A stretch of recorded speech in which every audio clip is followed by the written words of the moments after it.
In managing a fully remote Agile team, you notice a lack of participation during retrospective meeting. Team members rarely speak up, video sharing is minimal, and insights are scant. To enhance engagement and ensure productive discussion, what strategy should you employ as the project manager? I'm sure many of you can relate with this situation nowadays. And be it a retrospective meeting, planning meeting, or any meeting, this could be something a familiar space.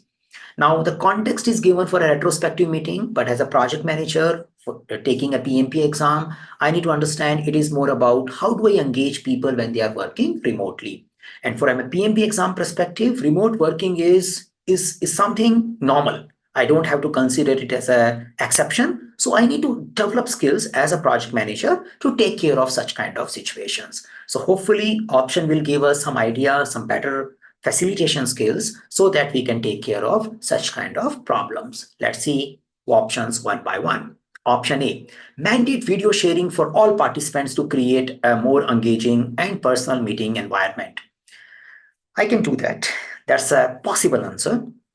But at the same time, we also want to engage people and respect them. We don't want to enforce them. So this is a forcing conflict management technique. If I apply conflict management idea here also, so I avoid forcing until unless there is no other better option. So let's see if we get a better one, because rather than me mandating it, I can say team can mandate themselves. If team can discuss and make a ground rule about it, that's a great thing to do rather than me making a ground rule. So let's move forward. Use interactive tools and activities during retrospective to foster engagement and participation. Great idea. Yes, I can use interactive tools, but it will address the problem to some extent because people will get engaged, but it may not take care of the ownership issue. It may not take care of people are not interested in that. And still people may not share videos. So those all, and personal connect may still not get developed. People will say, okay, give us a form, we'll fill it. And then you can keep checking it.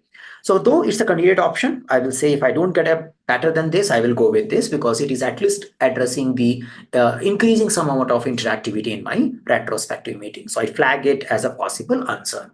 Option C, implement strict speaking time limit to each participants to ensure that everyone has a chance to contribute during the meeting. So again, it is linked like a because one thing is people are not at all speaking. So what do I do by putting a strict time limit? They are anyway not speaking. And we are not discussing a problem where someone speaks at a length. So I can ignore the C. C is the safest to ignore. I can say, yeah, it is not going to happen. And the another problem thing which C has is it is focusing on strict enforcing, implement. So that's little risky because I want to work I'm a caring guy. I'm a caring project manager. That's what you learn in the principle one. You are a caring steward. You need to take care of your people. So you just don't jump and start guiding them or telling them. Option D, establish ground rules agreed upon by all team members. Great idea.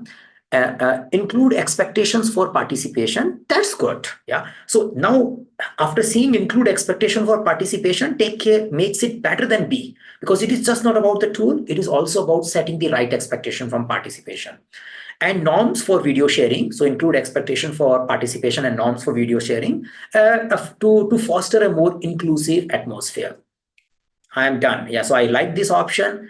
I have created this option anyway, but I like this option far better than B because it is just not focused on tool. Now, if you study your PMP content, when we talk about virtual team, we learn that we need to create team first. Tools are important, but tools are not the only goal. We need to create a feeling of we. We need to create a feeling of connection. We need to create a shared purpose and understanding of how do we collaborate with each other. And then we use tool to strengthen the collaboration. So there could be a trap in your questions where you see a virtual team and you jump to the tools. Tools are important, but feeling and togetherness is more important. And before the tools, we should have a feeling, and then we probably use the tool to take care of our interaction. So option D looks good. Exam content outline. Yes, it is about task 11. People domain, engage and support virtual teams. That's there. It's also about task 12 of people domain, define team ground rules because we are using ground rules to run our meetings well. So it maps to the two exam content outline task. Overall, we are exploring the idea related to meeting facilitation topics.